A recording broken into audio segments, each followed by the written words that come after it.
کسی نے ایک رکن میں 3 مرتبہ ہاتھ اٹھایا تو نماز فاسد ہو جائے گی۔ ایک رکن سے مراد ایک فرض، جیسے آپ قیام ہے، رکوع ہے، سجود ہے، جیسے اس میں 3 دفعہ ہاتھ اٹھایا تو نماز کے فساد کا حکم لکھا ہے۔ تو وہ کہتے ہیں کہ اگر ایسا کیا کہ ایک دفعہ سیدھا ہاتھ اٹھا لیا، پھر ایک الٹا ہاتھ، جیسے اتحیات میں بیٹھے ہیں سیدھا ہاتھ سے کھجا لیا، پھر الٹے ہاتھ سے کھجا لیا، تو کیا یہ 3 مرتبہ کی تعداد ہے وہ ایک ہاتھ کے ساتھ خاص ہے، یا ایک دفعہ یہ اٹھا، دوسری مرتبہ یہ، تیسری مرتبہ یہ، تو 3 کی تعداد پوری ہو گئی؟ دیکھیں، پہلے ایک بات سمجھ لیجئے کہ اصل میں نماز میں کوئی بھی ایسا عمل کرنا کہ اگر دور سے اس شخص کو کوئی نماز پڑھتے ہوئے دیکھے تو یقین کر لے کہ یہ نماز میں نہیں، اسے کہتے ہیں عمل کثیر، یعنی بہت ہی بڑا عمل۔ اور اگر ایسا نہیں ہے، سامنے والا شبہ میں پڑ جائے ہے شاید نماز میں نہیں ہے، تو اس کو عمل قلیل کہتے ہیں۔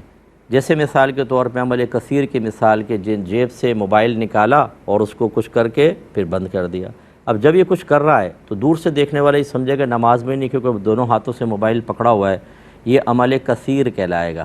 اور عمل قلیل جیسے بعض اوقات آپ کی جیب میں موبائل ہوتا ہے اور بیل بج جاتی ہے تو آدمی ہلکے سے ہاتھ سے ڈال کر اسے بند کر دیتا ہے، کیونکہ آئیڈیا ہوتا ہے بٹن وغیرہ کا، اور دور سے اگر دیکھیں تو وہ ایسا لگے گا وہ حرکت تو کر رہا ہے لیکن نماز میں بھی نظر آ رہا ہے، اس کو عمل قلیل کہتے ہیں۔ عمل کثیر سے نماز ٹوٹ جاتی ہے، عمل قلیل بلا ضرورت کریں گے تو مکروہ ہوتا ہے، نماز نہیں ٹوٹتی، اور اگر ضرورت کے تحت ہے تو بالکل جائز ہے، پھر اس میں حرج نہیں ہے۔ ابھی جو بہار شریعت میں ہے کہ ایک رکن میں 3 مرتبہ ہاتھ اٹھایا، تو فقہا نے گویا کہ ایک رکن میں 3 مرتبہ ہاتھ اٹھانے کو عمل کثیر سے تعبیر کیا ہے، یا اس کو عمل کثیر قرار دیا ہے، تو لہٰذا اس لیے فساد نماز کا حکم ہوگا۔ لیکن اس میں یہ تفصیل ذہن میں رکھیں کہ یہ اس وقت ہوگا کہ جب بہت ہی تھوڑی سی آپ نماز پڑھ رہے ہیں اور اس میں اس طریقے سے ہو گیا، تو پھر یہ کہ یعنی بار بار ہاتھ اٹھا رہے ہیں تو ایسا لگے گا کہ دور سے دیکھنے میں شاید یہ نماز میں نہیں ہے۔ لیکن اگر طویل رکعت ہو، جیسے حافظ صاحب تراویح پڑھا رہے ہوتے ہیں اور جیسے 1.25 سپارہ پڑھنا ہوتا ہے، ایک دفعہ ایک رکعت میں تو خیر چلیں، جو لمبی قرات ہوتی ہے اس میں بیچ میں الحمد پڑھتے ہوئے تھوڑی سی کھجلی ہوگی، انہوں نے کر لیا، پھر 2 3 4 5 منٹ گزر گئے، پھر ہلکا سا کھجلی ہوئی، ایسا کر لیا، پھر 2 3 منٹ بعد ایسا کیا، تو کوئی بھی دور سے دیکھنے والا نہیں کہے گا کہ یہ نماز میں نہیں ہے، یہ یقین حاصل نہیں ہو سکتا۔ لہٰذا بہرحال یہ لکھا ہے فقہا نے، اس لیے احتیاط کریں، اور اس میں ایک ہاتھ سے آپ 3 دفعہ کریں یا دونوں ہاتھوں کو ملا کر ان کی حرکات کو 3 دفعہ کی تعداد پوری ہو، بہار شریعت کے مسئلے کے مطابق نماز فاسد ہوگی، احتیاط کریں۔ کسی نے کہا کہ یہ سنا ہے کہ نبی کریم صلی اللہ علیہ وسلم کے بارے میں فرانس والوں نے دعویٰ کیا ہے کہ ان کا خطبہ ریکارڈ کر لیا گیا ہے، کیا یہ صحیح ہے؟ یہ سب خرافات اور بکواسیں ہوتی ہیں، ان کا کوئی اعتبار نہیں۔ اور اچھی طرح یاد رکھیں کہ دیانات کے مسائل میں حرام حلال، پاک ناپاک، اور اس طرح تاریخ کے حوالے سے جس پر ہمارے مذہب کی بہت سی بنیادیں ہوں، اس میں کافر کے قول کا کوئی اعتبار نہیں ہوتا۔ جیسے یہ بعض اوقات موویز بناتے ہیں عیسیٰ علیہ السلام پر، موسیٰ علیہ السلام پر، نوح علیہ السلام پر، اور اس میں ایسے غلط قسم کے واقعات دکھاتے ہیں جس کا ہمارا مذہب اسلام بالکل انکار کرتا ہے۔ ایک عام آدمی وہ گناہ نہیں کر سکتا جو نبیوں کی طرف منسوب کر کے وہ دکھایا جاتا ہے، تو ان کی اس طرح کی موویز اور ان میں بیان کردہ واقعات یا جو تاریخ دکھائی گئی ہے اس کا کوئی اعتبار نہیں ہوگا، یہ مذہب ہمارا منع کرتا ہے۔ اور اگر تو یہ پہلی بات تو یہ کہ ایسا پاسبل نہیں ہے، اور اگر کوئی دعویٰ کرتا بھی ہے اور غیر مسلم دعویٰ کر رہا ہے تو ہم اس کو بالکل رد کریں گے، حتیٰ کہ اگر مسلمان بھی یہ دعویٰ کرتا پھر بھی ہم اس کی بات کا اعتبار نہ کرتے، کیونکہ نبی کریم کے خطبے کا مطلب ہے حدیث، کہ رحمت کونین صلی اللہ علیہ وسلم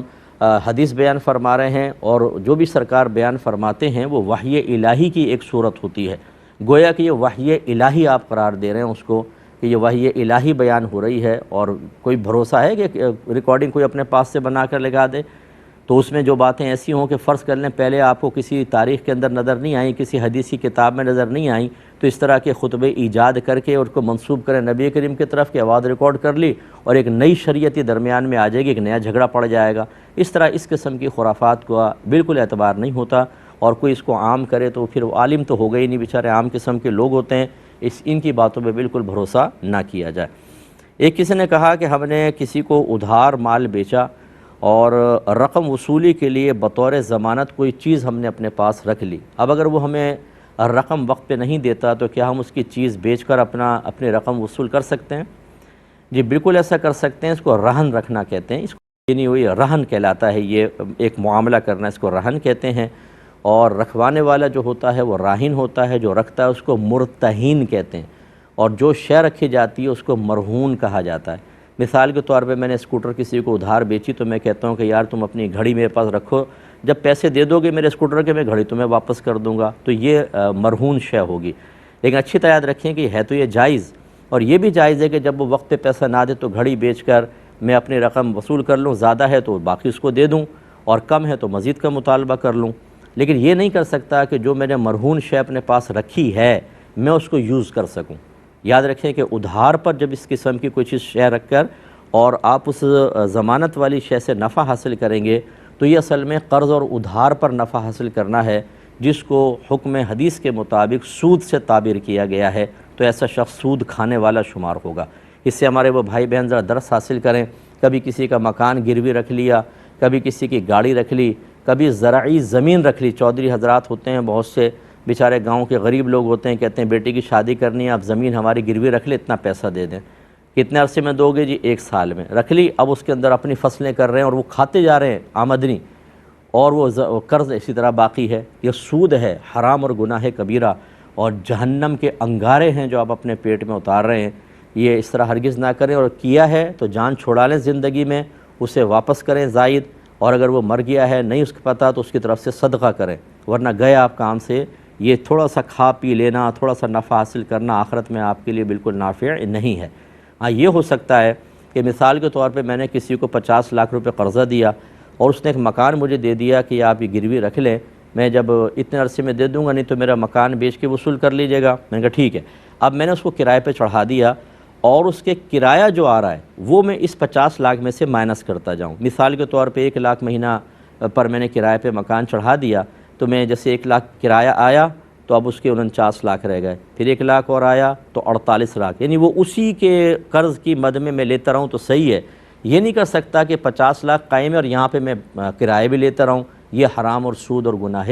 کبیرہ ہوگا۔ امید ہے کہ آپ تفصیل سے بات سمجھ گئے ہوں گے۔ کہتے ہیں کہ زوجہ دعا مانگتی ہیں لیکن وہ ہاتھ میں تکلیفیں اٹھا نہیں سکتی، کیا حکم شرع ہوگا؟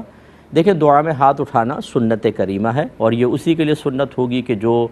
صحت مند ہے، تندرست ہے، اس کے ساتھ کوئی شرعی صحیح عذر نہیں ہے۔ اور جب عذر ہوتا ہے تو شریعت ہمیں آسانیاں دیتی ہے۔ آپ جانتے ہیں کہ اگر کوئی کھڑے ہو کے نماز نہیں پڑھ سکتا تو بیٹھ کے پڑھے، بیٹھ کے نہیں پڑھ سکتا تو لیٹ کے پڑھے، اور لیٹ کے پھر اشارے سے وہ پڑھے گا۔ تو آپ اندازہ کریں کہ شریعت تو نماز جیسی چیز جس میں قیام فرض ہے اس میں بھی رعایت دے دیتی ہے، تو یہ تو ہاتھ اٹھانا صرف سنت ہے۔ اگر آپ کی زوجہ کے ہاتھ میں تکلیف ہے تو کوئی مسئلہ نہیں ہے۔